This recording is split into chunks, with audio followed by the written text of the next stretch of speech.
अगर आप चिकित्सा के क्षेत्र में आना चाहते हैं तो प्रवेश लें अटल बिहारी वाजपेयी हिंदी विश्वविद्यालय भोपाल के इन बेसिक चिकित्सा के कोर्स में, जिसमें हो रहा है सबसे लोकप्रिय कोर्स प्राथमिक चिकित्सा उपचार डिप्लोमा। इसके साथ साथ आधारभूत स्वास्थ्य संरक्षण और डिप्लोमा इन इलेक्ट्रॉनिक होम्योपैथी जैसे कोर्स। किसी भी विषय से 12वीं पास स्टूडेंट ले सकता है प्रवेश। समस्त कोर्स मध्य प्रदेश शासन के अधिकृत पोर्टल MP ऑनलाइन के द्वारा।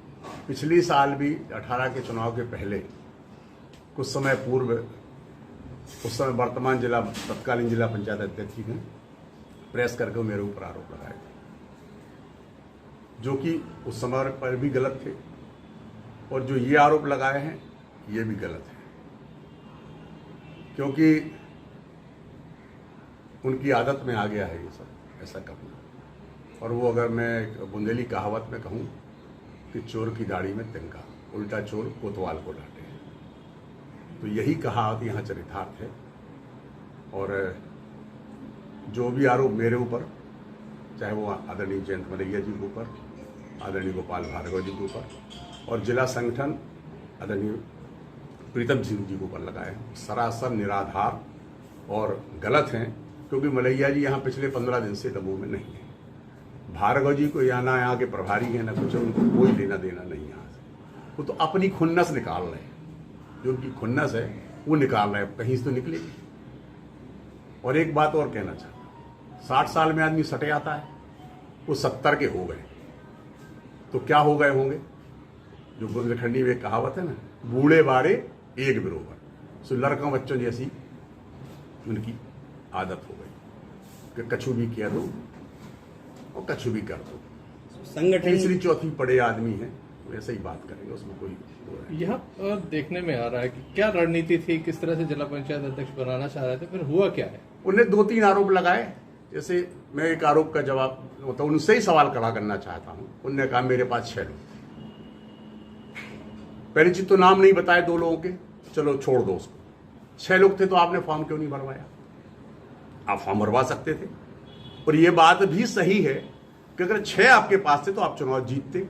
मैं गलत बताता हूं कैसे जीतते, क्योंकि ऋषि लोधी जब खड़े हुए तो उनको 5 वोट मिले। इसका मतलब क्या हुआ? 5 वोट ऋषि के पास थी, 6 आपके पास थी, कितनी बची? गौरव के पास 4 वोट बची ना, तो आप 6 में तो आप जीत रहे थे, आपने क्यों नहीं खड़ा किया? और 6 वोट थी, तो मैं आपके ऊपर यह आरोप लगाता हूं, आपने किस संगठन के किस व्यक्ति से बात की कि 6 वोटें यहां है? आपको बोलना चाहिए, जिलाध्यक्ष को बोलना चाहिए, संगठन के जो प्रभारी आए थे उनको बोलना चाहिए कि मेरे पास 6 वोटें, बताइए इनका क्या करना है। और वो 6 वोटें आपने कहा, दूसरा आरोप उन्होंने कहा कि 10:37 पर मैंने चंद्रभान को फोन लगाया कि आप जटाशंकर आ जाओ, मैं बंगले पे हूं। तो जब 10:37 पे बंगले पे थे चंद्रभान जी, जब वहां गए तो आपकी क्या बात हुई वो भी जाहिर करें आप, क्योंकि जनता ने देखा है। माननीय जिलाध्यक्ष जी के पीछे चंद्रभान सिंह जी, चंदन सिंह जी, उनकी पत्नी पीछे उस गाड़ी से जा रहे थे। तो ये बात जिलाध्यक्ष जी को भी पता है, लेकिन जिलाध्यक्ष जी सीधे चले कलेक्ट्रेट, इनकी गाड़ी जटाशंकर तक को मुड़ गई। ये बात भी उसी समय की लगभग 11:15 बजे की समय की बात। तो ये बताएं, ओपन करें कि इनकी चंद्रभान से क्या बात हुई। दूसरी बात, ये रात को 28 तारीख की रात को 11:30 बजे हटा में जो बैठक हो रही थी, उसमें बात करें ओपन, कौन कौन था और क्या बात वहां हुई, किन लोगों के सामने बात हुई। और ये खेल अगर पूरा हुआ है, ये सारी बात उजागर हो, मैं तो संगठन से कहना चाहता हूं इसकी गंभीर जांच होनी चाहिए, एक एक बिंदु की जांच होनी चाहिए, और जो दोषी पाया जाए उसके खिलाफ सख्त सख्त कार्रवाई होनी चाहिए। भाई आप खुद देख रहे हैं, शिवचरण पटेल जी ने जो कहा कि 6 वोटें थी मेरे पास, तो ये तो साफ जाहिर है कि जब 6 थी तो वो भैया 10 वहां हुई तो वो गई कहां? आपकी 6 वोटें सीधी कांग्रेस में चली गई ना।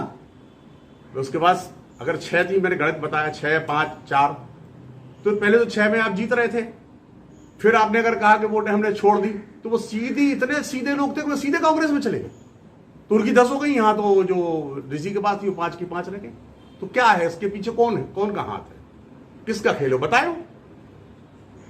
प्रदेश अध्यक्ष से मैं कहना चाहता हूं, जिला संगठन से भी कहना चाहता हूं, इसकी जांच होनी चाहिए।